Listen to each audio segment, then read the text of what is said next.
Hello दोस्तों, आज अपन बात करेंगे नींद की टैबलेट के बारे में। ठीक है, जिसमें अपन देखेंगे कि नींद की टैबलेट में कौन सी टैबलेट सबसे ज़्यादा यूज़ में ली जाती है। ठीक है, कौन सी टैबलेट सबसे ज़्यादा सुरक्षित होती है, कितने टाइम तक वो काम करती है, कैसे उसको लेना चाहिए और क्या क्या उसकी सावधानियां हैं। ठीक है, जिसमें सबसे पहले नंबर पे जो टैबलेट आती है उसका नाम है एल्प्राजोलम। ठीक है, जो कि मार्केट में अपने को एल्ट्रक्स के नाम से मिलती है। ये मेनली यूज में ली जाती है। एंजाइटी है, कोई तनाव है, ठीक है, डिप्रेशन, किसी बात को लेके आदमी टेंशन में है। मान लीजिए किसी के एग्जाम आ रहे हैं तो उसको बहुत ज़्यादा डिप्रेशन में आदमी चला जाता है कि पास होऊंगा फेल होऊंगा, ये सब उसको टेंशन रहती है। ठीक है, और थर्ड नंबर पे आता है पैनिक अटैक। ठीक है, जैसे अपन ने किसी को अचानक से कोई शौक लग गया, कोई दुख भरी बात सुना दी तो उसको क्या था, शौक लग जाता है, उसको बोलते हैं अपन पैनिक अटैक। ठीक है, जिससे उसको क्या होता है, बहुत ज़्यादा टेंशन होने लगती है। ठीक है, इंसोम्निया, नींद नहीं आती। अगर किसी को एंजाइटी है, डिप्रेशन है, पैनिक अटैक है, तो उस केस में क्या होता है, पेशेंट को नींद नहीं आती है, जिसके लिए अपन उसको एल्प्राजोलम टैबलेट देते हैं, जो क्या करती है, दिमाग को शांत करती है और जिससे पेशेंट को इजीली नींद आ जाती है। ठीक है, अब एल्प्राजोलम जो टैबलेट होती है वो कितने घंटे तक काम करती है।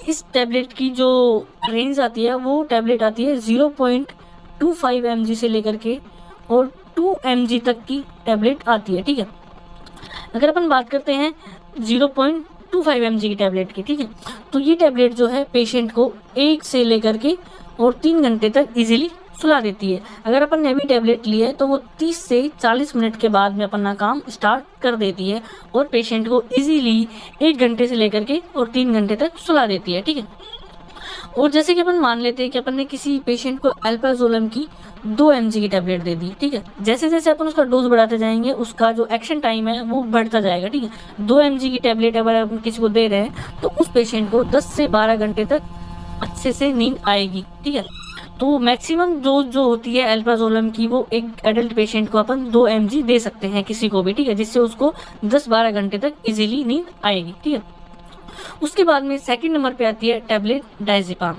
डायजेपाम जो टैबलेट होता है उसको मेनली यूज किया जाता है इमरजेंसी सीजर्स में या फिर सीजर्स में। ठीक है, तो अगर किसी को मान लेते हैं अचानक से मिर्गी के दौरे आने लगते हैं तो उसको क्या दिया जाता है, डायजेपाम टैबलेट दी जाती है।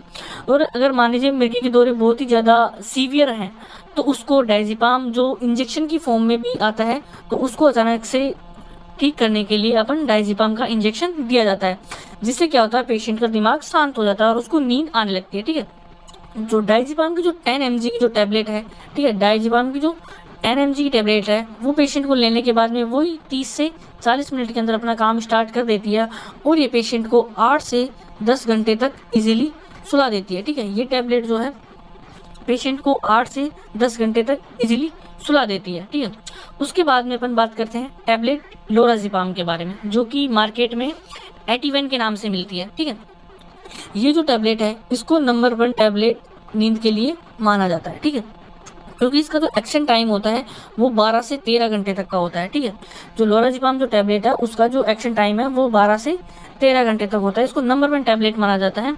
इस टैबलेट को सर्जिकल के रूप में भी यूज किया जाता है। जैसे मान लीजिए किसी पेशेंट की सर्जरी होने वाली है तो उस पेशेंट को भी इस टैबलेट को दिया जाता है। ठीक है, ताकि उसका दिमाग क्या रहे, शांत रहे, अगर किसी पेशेंट की सर्जरी होने वाली है तो। अब जो एटीवन जो टैबलेट है इसके साथ एक ये है कि कभी भी इस टैबलेट को अपने को चाय के साथ नहीं लेना चाहिए, क्योंकि अगर अपन किसी भी नींद की टैबलेट को अगर अपन चाय के साथ ले रहे हैं तो उसका एक्शन डबल हो जाता है। ठीक है, अगर अपन लोराज़ेपाम टैबलेट को चाय के साथ लेंगे तो इसका एक्शन बहुत ज़्यादा हो जाएगा और पेशेंट को लंबे टाइम तक नींद आएगी, इसलिए उस केसेस में कई प्रॉब्लम्स हो सकती हैं। इसलिए अपने को कभी भी लोराज़ेपाम की जो एटीवन जो टैबलेट आती है, लोराज़ेपाम की कोई भी टैबलेट है, उसको अपने को चाय के साथ नहीं लेना चाहिए। ये जो लोराज़ेपाम टैबलेट है वो नंबर 1 टैबलेट है। ठीक है, जिसको सीजर्स में भी अपन यूज़ करते हैं। ठीक है, मिर्गी के दौरे आ रहे हैं, नींद नहीं आ रही है पेशेंट को, तो उस केस में अपन इसको यूज़ करते हैं।